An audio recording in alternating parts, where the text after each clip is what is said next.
Hello,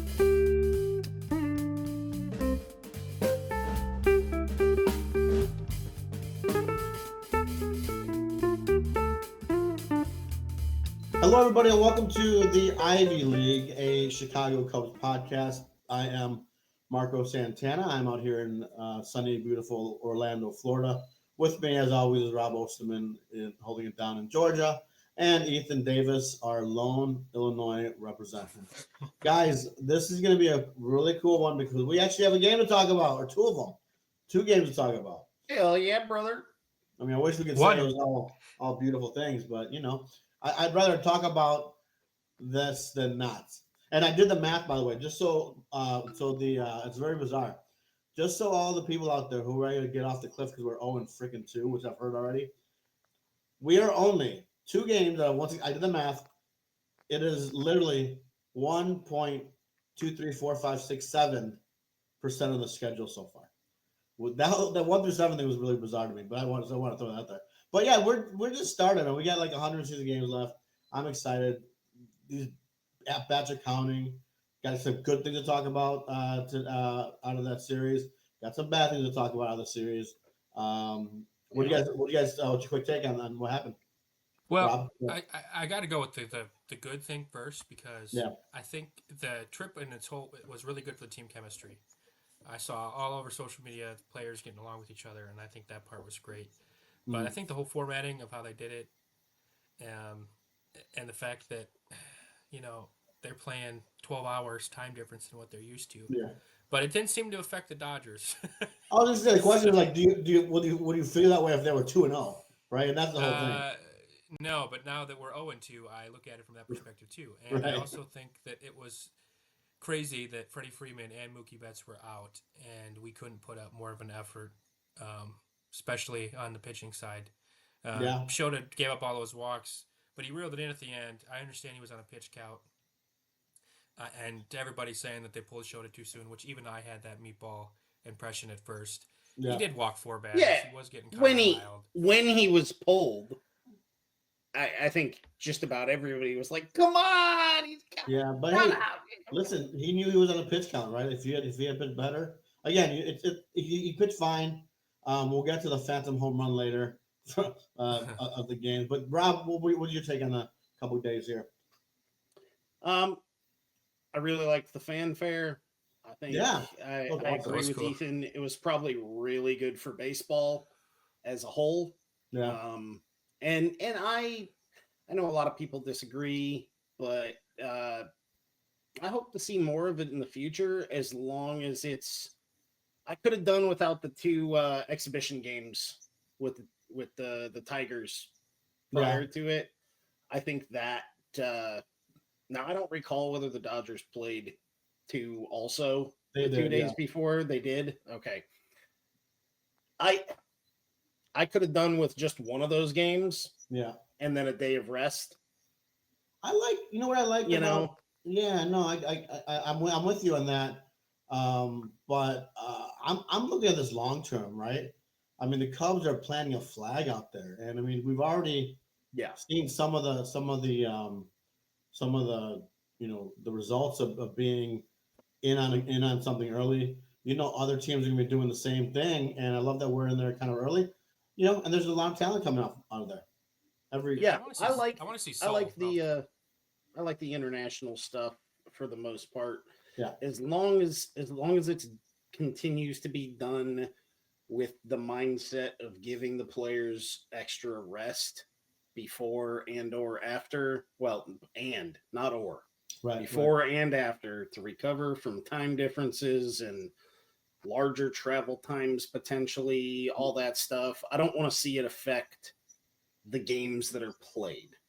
Yeah, the good thing is they have a week off, right? And that's, well, that, like I said, that was kind of my problem with the exhibitions. Like, you put those two exhibitions right before the first 2 games of the season. You're asking these guys to play a 4-game set like that. Right. And I don't think that's very cool, personally. Yeah. But team looked good overall. I wasn't super disappointed in anybody. Yeah. Couple I'm glad. Couple downsides, couple upsides. We'll get into all that tonight for sure. Yeah. Overall, yeah. The rest of that we can talk about later. But it's the series as a whole. I was a fan of. So I really want to see baseball in Seoul, South Korea next for the international series. What do you guys think? Where would your next ideal city? I'm surprised we haven't been in South Korea. They had that last year. Was it South Korea last year? I thought it was Japan. Padres, because they had, I think. I don't know. I don't remember that, but either way, though, I mean, I think any market we can jump into, I think I'm all about. I mean, as long as like I personally love that we have regular season games out there. Yeah, there's a little bit of a different, thought process and recovery process, but I mean that's part of growing the game's appeal, whether you like it or not. This game is better with the best in the world in this league. You know what I mean? If you want to be a successful team, you got to be able to handle adversity. Exactly. March 20th and 21st of last year, so similar time frame. Dodgers Padres, yeah. Dodgers Padres played in Seoul, and they each played 2 exhibition games with the Kaiwoom Heroes. It's always the freaking Dodgers, man. It's enough of them. Team Korea, right? Yeah, right. I mean they're the closest ones, so I get it. That's good. Every year that we can see that, I think it's a good thing. But yeah, they played in Seoul last year. Oh, I didn't know. I must have totally missed that. Well, that's because we didn't have a podcast. We didn't give a shit. We were going to talk about it. Right, exactly. Well, let's listen. We got some news today, guys. I mean, some sadness going around. I'm seeing some circles. Jordan Wicks and Eli Morgan have been optioned. Again, this doesn't mean they're gone, but some people. I mean, Eli did a good job out there in Japan, and it's just. I think I'm not the first one saying this. I'm not pretending I'm revealing anything great. It's a numbers crunch, right? It's a numbers, how many options you have, and all that kind of stuff. Ethan, talk to me about Eli. How kind of what we thought he did out there in Japan. I thought he did great. I mean, he did the classic, put himself in a little bit of a jam, and then work his way out of it. Which we gotta stop doing that first part. Yeah, just like Ryan Presley's outing. Ryan Presley's outing was the same thing. I'm like, oh my god, is this Ryan Presley, our all-star closer? Is he the new guy? Okay. I was like, but no, long time ago, guys. 1989, I think it was. We had Mitch Wild Thing Williams. Remember him? Remember that name? No, I was Mitch one. Wild Thing Williams. Oh, come on, you know your Cubs history though. Yeah, I know the name. Yeah. But he came in his very first time for a save opportunity. He walked 3 guys and then struck 3 guys out. And it was like, okay, and you know what? The rest of the season was exactly like that. So that's not what happened with Ryan, with Presley. But no, I like what I saw from Eli.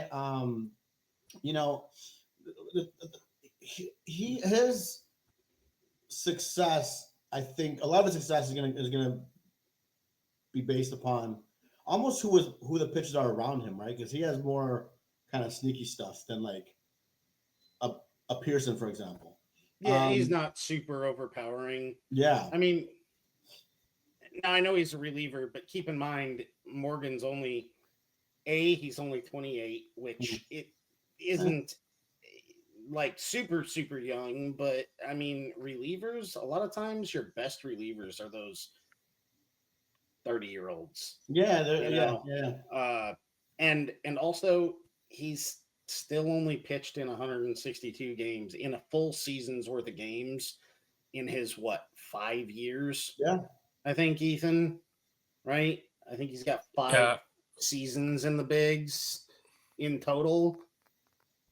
He could be a good piece down the stretch or here. And, again, we're going to be seeing this puzzle of like option relievers and bench players all season. Their starters are all in a good.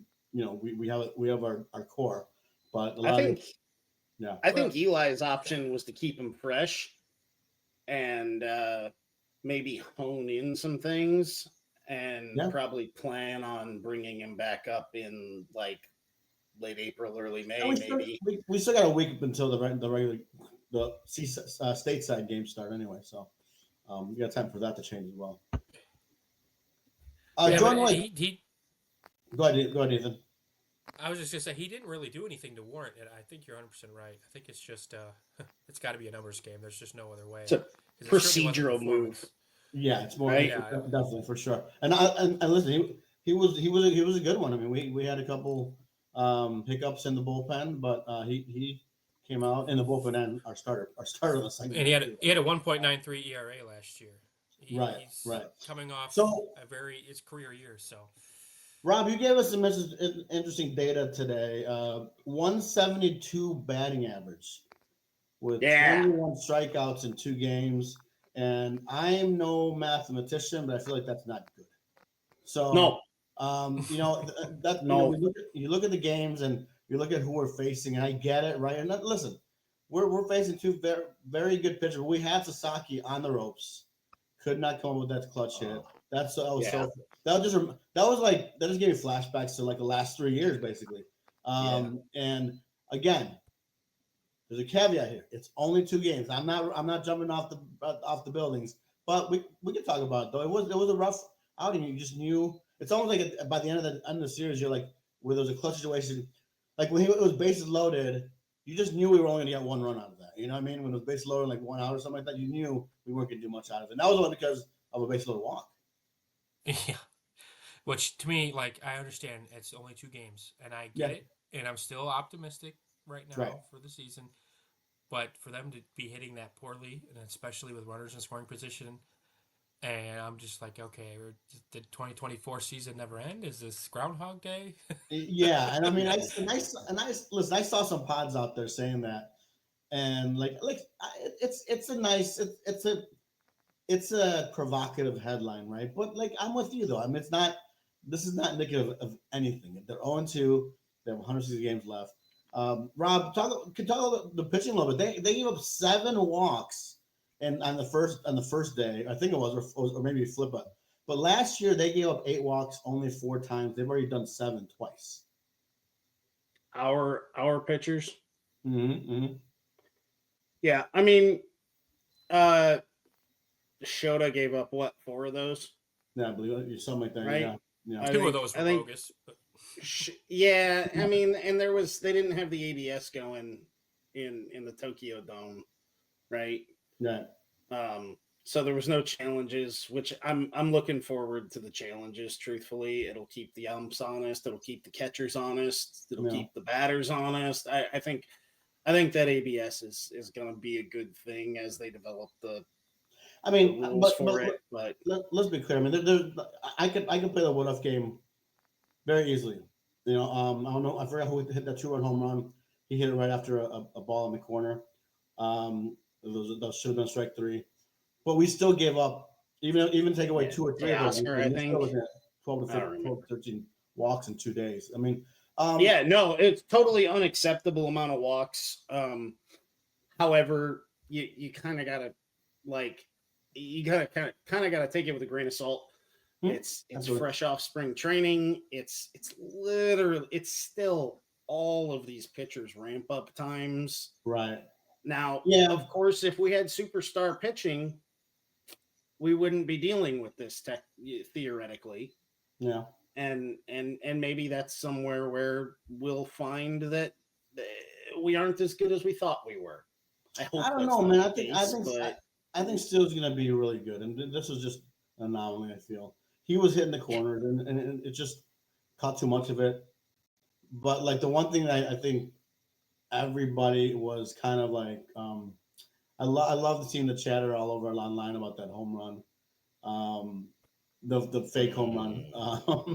because it wasn't a home run. I mean, listen, this is and there's that, fan I think interference. what we can talk about that in a little bit, but I think what that took away from Nate Pearson looked really freaking good.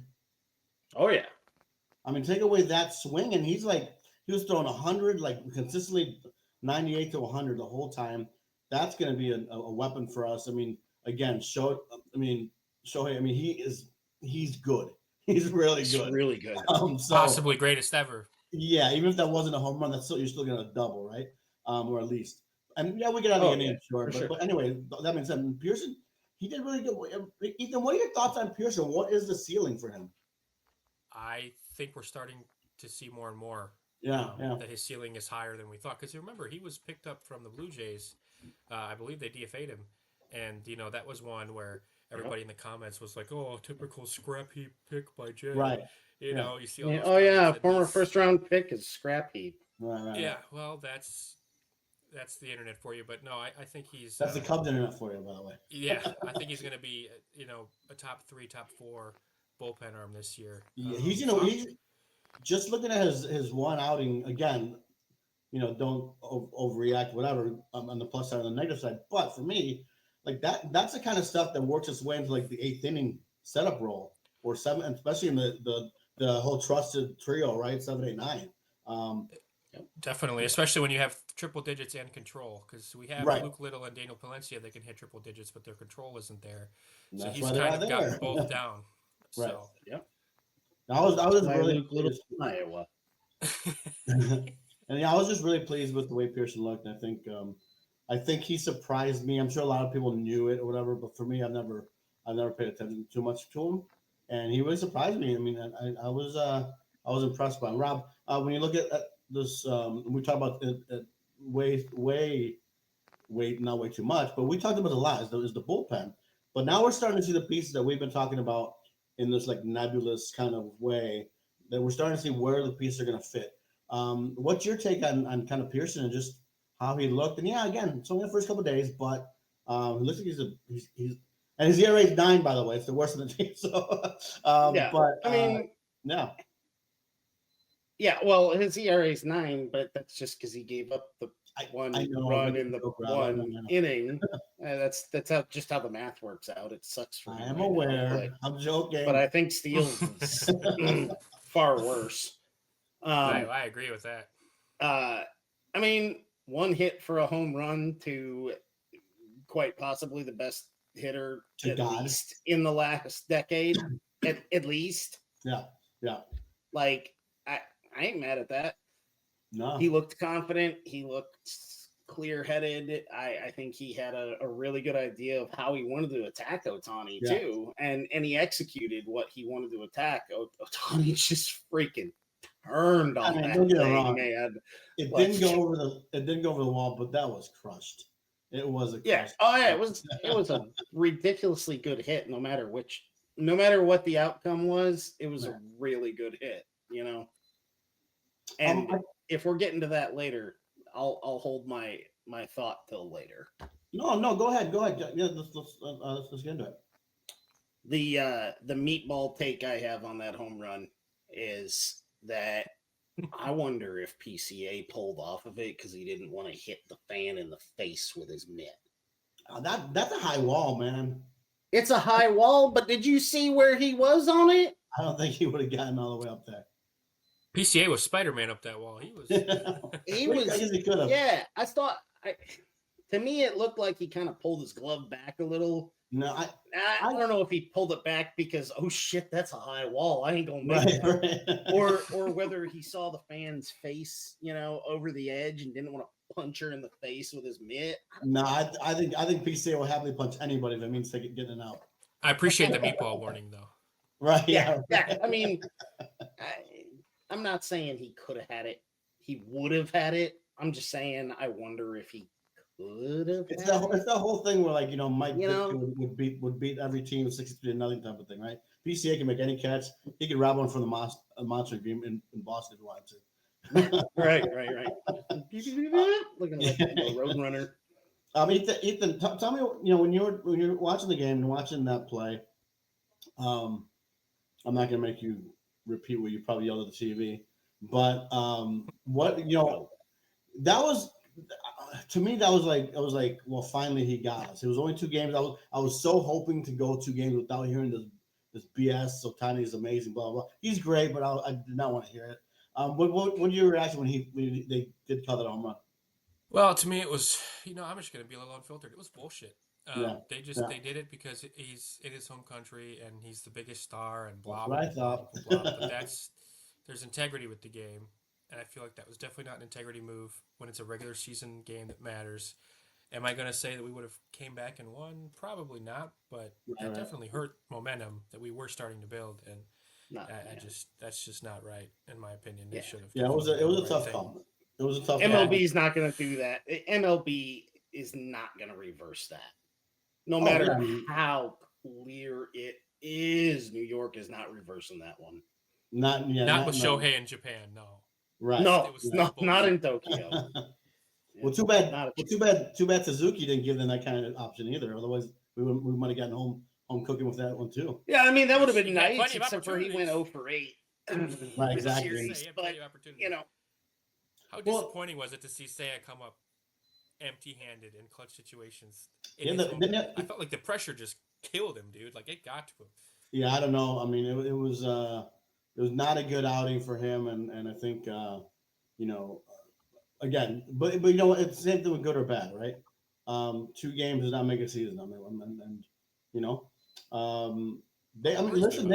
listen. They have a solid ass bullpen too, right? It's not just their starters. So I mean, that we faced the class of the league, and we were found that we're not as good as them, and that's okay for now. My meatball fear, and again, I'm giving the meatball warning. Yeah, so don't quote me to this. But if you guys remember, Seiya was actually a really good outfielder before that game in Atlanta. He had that game-saving catch against the Sox in 23. Then that happened that final month of the season in 23 in Atlanta, and he dropped that easy catch. And ever since then, he's been a bad outfielder. Well, he goes to his home country. He comes up short when he had the chance. I'm just hoping, again, meatball warning here, but I'm just hoping that doesn't get to his offensive game like a blunder did in his defensive game. Well, he's very much a psychological player. Last year, definitely, he took a year and a half ago. I think it was last year or the year before when he took 10 days off, right? So that was 23, with David Ross. So he's in a good mental space. He came back strong. But I think that might be something we have to keep an eye on kind of moving forward. Obviously we have, our biggest acquisition this offseason was Kyle Tucker. Saw him do some good things in the game, in the games of Japan.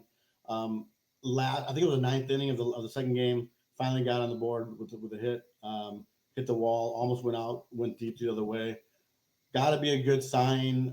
This guy's going to hit, regardless of his spring training stats. I mean, Rob, did you talk to me a little bit about just what you saw from Kyle these last couple of days? And just how he's got to hit if we're going to be where we want to be. Yeah. He didn't strike out at all. Right? He didn't strike out at all. I don't think he took any walks either.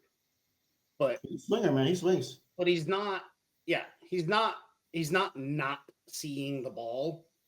He's just not hitting the ball where it needs to be yet. Right. And that's kind of been I feel like I noticed kind of a progression in his aggression over the spring. And I think he's probably going to get loose over the first, half a dozen or so games when we go into real regular season. Yeah. I don't think, those, the 2 balls he hit in the 6th and the 9th, I think it was. Yeah. The last couple of bats were, that one in the 6th was scalded. Too high. Pages just made a really good play on it out in center field, right center or whatever. Oh, right. Yeah.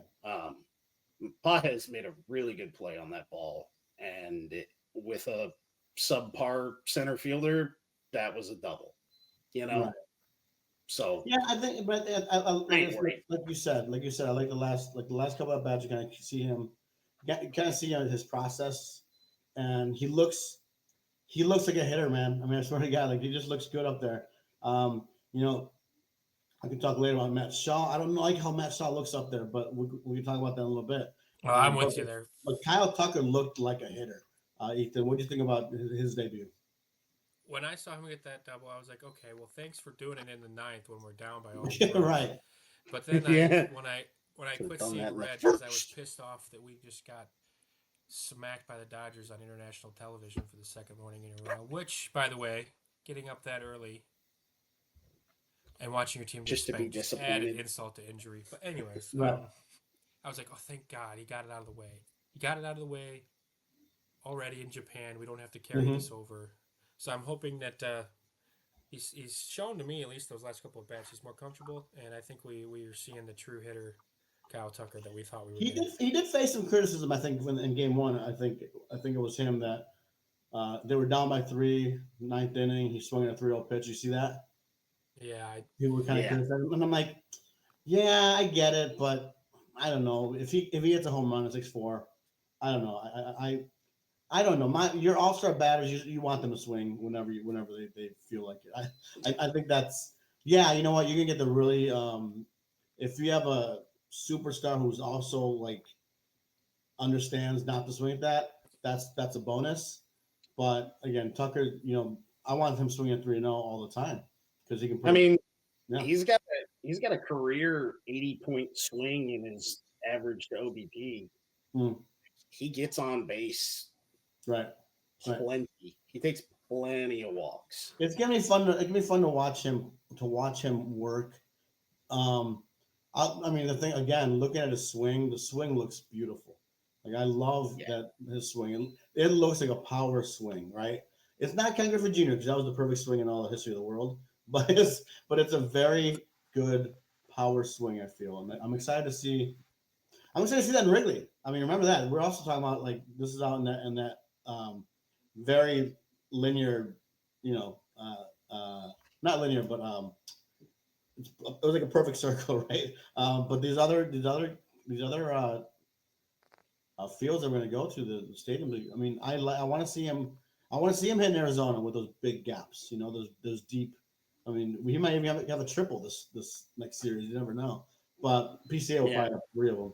But but that's the thing. That would be pretty nifty. Yeah, for sure. But I like so far we've gotten from it, even though the numbers aren't there. I like the eye test as they call it, right? I really do think he's going to be a big part of us again this year.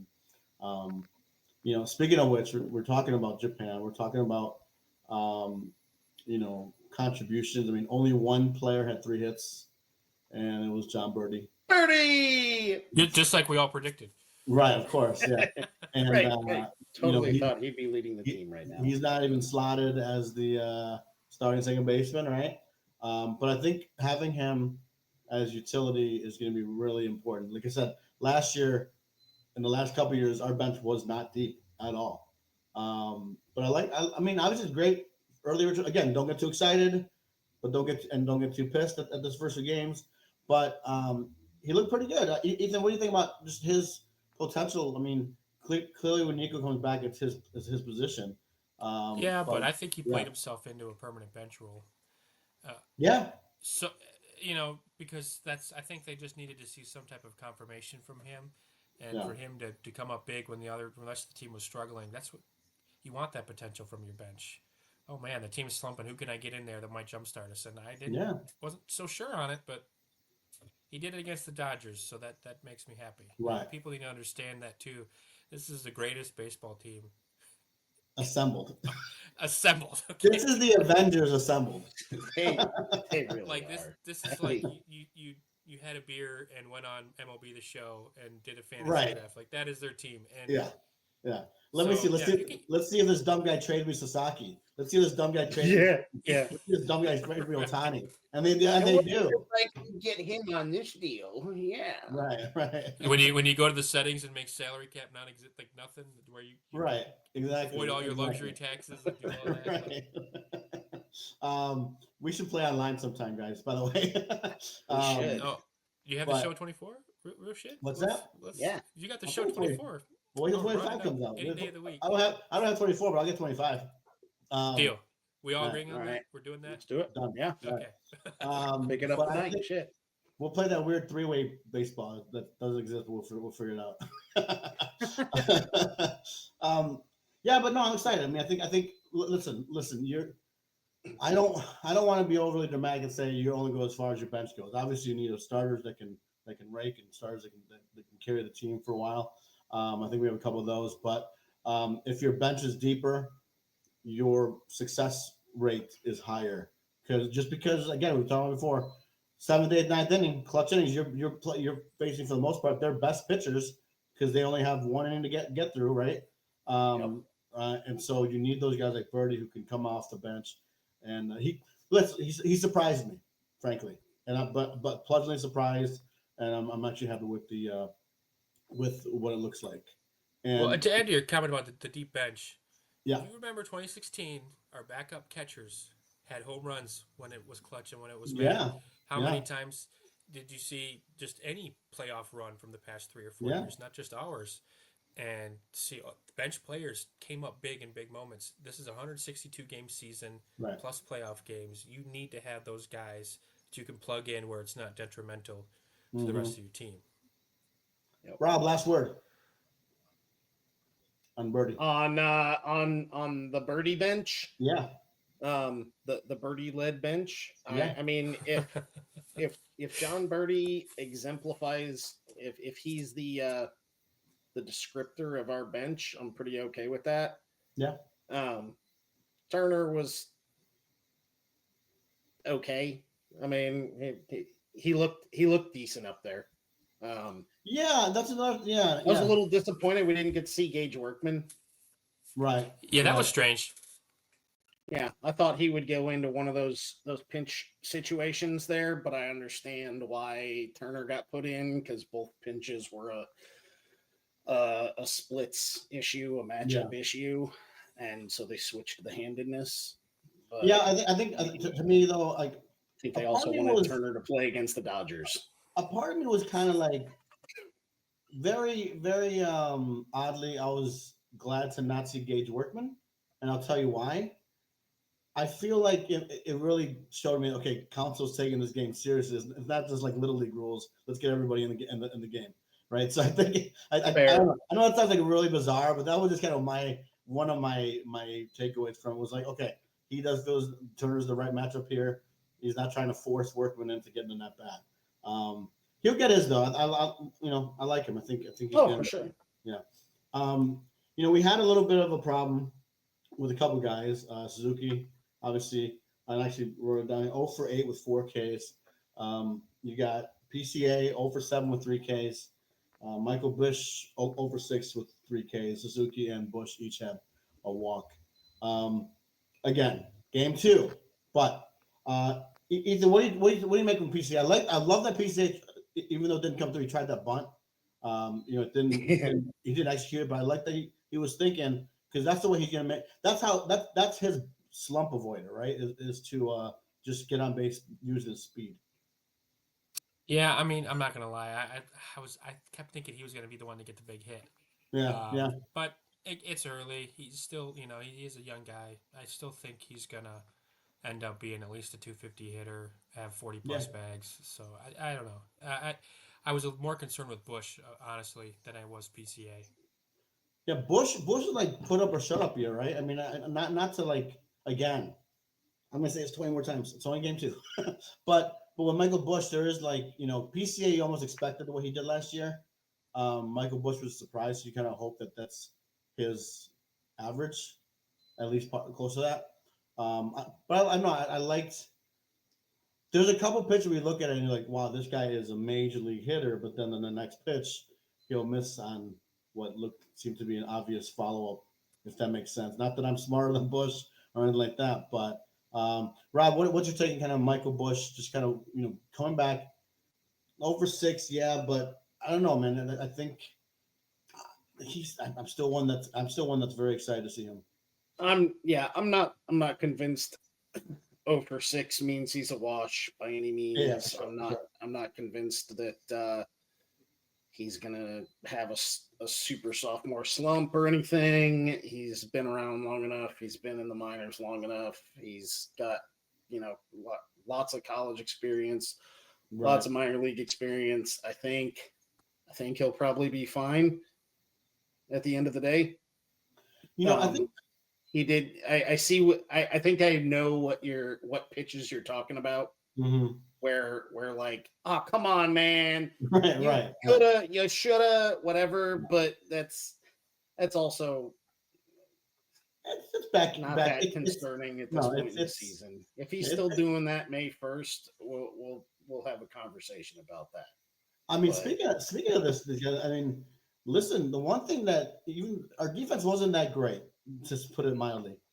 But I'll tell you what, Matt Shaw made some freaking plays over there that were just phenomenal. I mean, you Yeah. know, again, one big question mark going into the season was how can Shaw like keep it down over there, right? Or hold it down at third base. You know what? He wasn't perfect, but there were a couple plays that he had no business making that he made. Yeah, everybody's just going to talk about the one error, but let's be honest, Yeah, man. Yeah, That he error wasn't the sailed one that that led one. to a run being scored, Or yeah. and he certainly wasn't the only one making them. So I I don't know. really liked what I saw. I really liked what I saw in the field from Shaw. He seems really he's like he to me he's like the that old cliche like he's a ball player.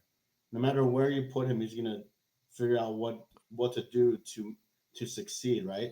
And he did get And his first hit out of the way too. So Yeah, it was a yeah. wonky one, but your Hey, rookie hey we'll man, take playing it. against the defending World Series champs goes 1 for 9. Like I'll take it. hey, Yeah, Playing his and, first two we'll games take against. a glove deflection and single. but you know what? The ball that he's taking home does not say glove deflection. It says hit. No, no, it says hit number one. Yep. Exactly. Um, Hopefully one of many. I think I think Shaw didn't look terrible at the plate. Um, There's something about his swing. and I say that accurately. He didn't look terrible. Right. He didn't look good either, Right. but he It, didn't look terrible. there's just He something looked like the potential is there. like I'm not a hitting coach, but sometimes it looked like some of his swings were I don't know behind or he was guessing too much or what. Little Um, he, loopy he seemed with that behind on back the elbow, fastball. maybe. He seemed behind on every fastball and way ahead of every breaking ball. And it's like so I don't know if there's a mind thing or what, but like obviously he has the skills, right? He did get that hit and he's doing well in the spring training, but I'd like to see him. I want to see him do really well. Also, probably by at least fairly decent margin, Mm. he just faced 6 of the 10 best pitchers he's ever faced in his life. Yeah, In no, I mean, 2 you're right. days. You're right. You know, that's probably literally accounts for over half of the I best mean, pitches he's ever seen. by the way, You kind of know, looking forward a little bit. We also have like Burns and the other guy, Gallen, right? The other guy in Arizona. We got some pretty tough pitchers Galen, coming up. I think it's Gallen or something like that. Yeah, but we got a couple guys coming up that we're this is gonna be a tough kind of gauntlet here early on. Yeah, Corbin Burns and Zach Gallen and Brandon Gallen, Funk. yeah. He's and then still good. is Robbie Ray still out there? I I don't know. I know feel he like didn't have a great year last year, but I thought he looked well, the D-backs decent in announced their spring first two training. pitchers today. The D-backs announced their first two pitchers, and that's who we're facing. And it's like those are also some legit pitchers. We're gonna be. I mean, these kids are going right to the gauntlet, so that when they face that number 5 pitcher, they'll probably go 4 for 4 with 3 homers or something. Hey, They I'm Let's just, hope. all right with that. yeah. So I'm curious to see kind of just how they adjust because we're facing some good arms early on. We need our guys to hold it down too. So, You mentioned the defense a minute mhm. ago. Yeah, I don't think the defense was that bad. It was just those 2 throws and the ball that bounced out of Hap's mitt off the turf. yeah. I mean, That was really the only major defensive no, I mishaps, get wasn't it. it? I get it. But I mean, you and that's the thing, right? You're not playing the Dodgers every game. When you play the Dodgers, you need to tighten that up. But you're right. True. You're not playing the Dodgers every game, so that could be something that just is magnified because you're playing the Dodgers, and any little thing they can take advantage of. I mean, they will. Again, we were lucky we didn't have Boots or Freeman, or Betts or Freeman, but Boots. But we did have you know everyone else, Me and right? the blooper reel. Right, yeah, right. But I'm excited though. I'm excited to see what happens. You're right about the defense. Though. I think that's one thing that we're gonna do. One thing one guy that like may have been I would let me know if you guys agree with this, right? when it comes to Cubs fans, expectations versus performance in the first two games, remember, Ben Brown was probably the biggest disappointment because they're again not going to cut him, not say send him down, but I think everyone in Cubdom thinks that he's going to come in and be Cy Young guy right away. What did you guys take out of his outing, Ethan? I'm going to start with you. Kind of what did you see from him that wasn't working? Well, for starters, I think Justin Steele was the most disappointing.